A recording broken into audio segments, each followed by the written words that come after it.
परसों जो है सो झारखंड बोर्ड का क्लास 10th का रिजल्ट आया, जिसमें 95% बच्चों को पास किया गया, ठीक है। फिर मैंने ऑब्ज़र्व किया और रिव्यूज़ देखे और मैं आपको बताऊँ कि ये रिजल्ट नहीं है, ये एक पूरे जनरेशन को बर्बाद करने वाला चीज़ है, उनको ठगने वाला चीज़ है। ऐसा लग रहा है कि नंबर जैसे खैरात में बाँट दिया है। ऐसे-ऐसे छात्रों को पास किया गया है जिनको पढ़ाई-लिखाई से कोई मतलब नहीं है।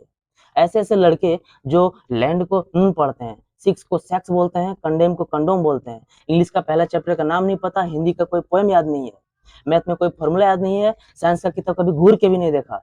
ऐसे-ऐसे लड़के को जो है सो फर्स्ट डिवीज़न देके सम्मानित किया गया है। 70%, 75%, 80% हद ही हो गया।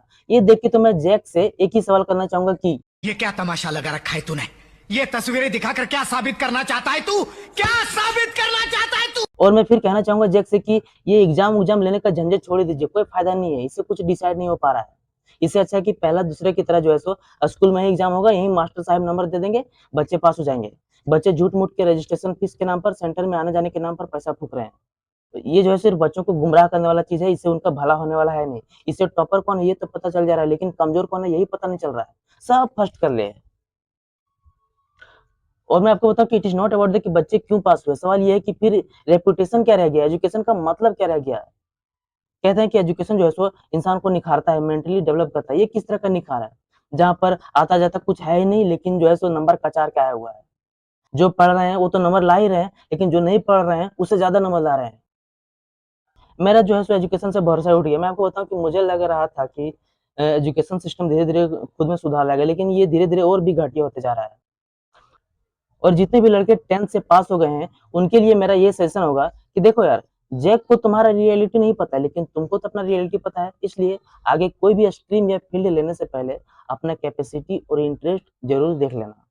क्योंकि ये तुम्हारे फाइनेंशियल कंडीशन के लिए भी सही होगा और तुम्हारे मेंटल हेल्थ के लिए भी सही होगा। 10वां के नंबर को देख के कोई बहुत बड़ा स्टेप मत ले लेना। मैं आपको बताऊँ कि 10वां तक का जो सिलेबस है, वो बच्चा वाला सिलेबस है। अभी तक तुम लोगों ने जो पढ़ा है, उसमें बहुत सारा चीज़ तुम लोगों ने गलत-सलत पढ़ लिया, वो तो अब तुम लोगों को पता चलेगा। क्योंकि असली एजुकेशन अब शुरू होगा। एजुकेशन पर तुम्हारी पकड़ कितनी है, ये अब पता चलेगा। तो तुम लोगों ने जितना पढ़ा है, उसमें कट-छट के आधा बचेगा और उस आधा में से यूज़ करने वाला थोड़ा-सा बचेगा और सब यूज़लेस हो जाएगा। यानी कि तुमको सब फिर से पढ़ना पड़ेगा, पूरा बेसिक से पढ़ना पड़ेगा। तो जो है सो अपना कैपेसिटी और इंटरेस्ट ज़रूर देख लेना। 10वां का नंबर देख के कोई बहुत बड़ा चीज़ डिसाइड मत कर लेना। मैं ये नहीं कह रहा हूँ कि बहुत बड़ा सब्जेक्ट नहीं ले सकते, लेकिन तुमको पता होना चाहिए कि तुम कमज़ोर हो, तुमको ज़्यादा मेहनत करना पड़ेगा उसके लिए। तो ये 10वां के नंबर के बेसिस पर डिसाइड मत कर लेना। बहुत बार पेरेंट्स जो है सो नंबर देख के बहुत ज़्यादा पॉज़िटिव हो जाते हैं कि मेरा बेटा जो है सो आसमान में ही भागेगा, अब इसको जो है सो कैलिफोर्निया यूनिवर्सिटी में नाम लिखा देंगे। फिर बच्चा वहाँ पर जाके जब खुद को लो और एवरेज फ़ील करता है, तो फिर मगरमच्छ की तरह रोते हुए आता है और थ्री इडियट्स का डायलॉग मारता है कि पापा मैं तो फोटोग्राफर बनना चाहता था, इंजीनियर नहीं। और जितने भी लड़के जो 9th-10th में पढ़ रहे हैं और जो जाने वाले हैं, मैं उनसे कहना चाहूँगा कि अपना नाम-वाम कटा के स्कूल से चुपचाप घर में बैठो, कोई फ़ायदा नहीं है। और अगर पढ़ना है तो स्कूल में सिर्फ़ नाम लिखा लो, घर में बैठ के पढ़ो, कोई फ़ायदा नहीं है। क्योंकि तुम स्कूल जाओगे, कोचिंग जाओगे, वो भी 1 नहीं 2-3, तुम प्रोजेक्ट बनाओगे, प्रैक्टिकल जमा करोगे, देर रात तक पढ़ोगे, बहुत कुछ करोगे, उसके बावजूद भी तुमसे ज़्यादा नंबर कौन लाएगा? जो झाड़ के पीछे बैठ के गाँजा फूँक रहा है, जो दिन भर चिल कर रहा है, वो तुमसे ज़्यादा नंबर ले आएगा। और मैं तुमको बताऊँ कि इस तरह से पढ़ के ना तुम सुभाष शुक्ला बन सकते हो, ना अब्दुल कलाम बन सकते हो। इस तरह से पढ़ के इस चूतिया सिस्टम से निकल के एक चूतिया आदमी बनोगे जिसके पास डिग्री भर-भर के होगा लेकिन नॉलेज घंटे भर का। और अगर तुमको सरकारी नौकरी लेने का मन है, तो मैं बताऊँ कि तुम सरकारी नौकरी का एग्ज़ाम देने जाओगे, वो भी ये लोग कैंसल कर देंगे।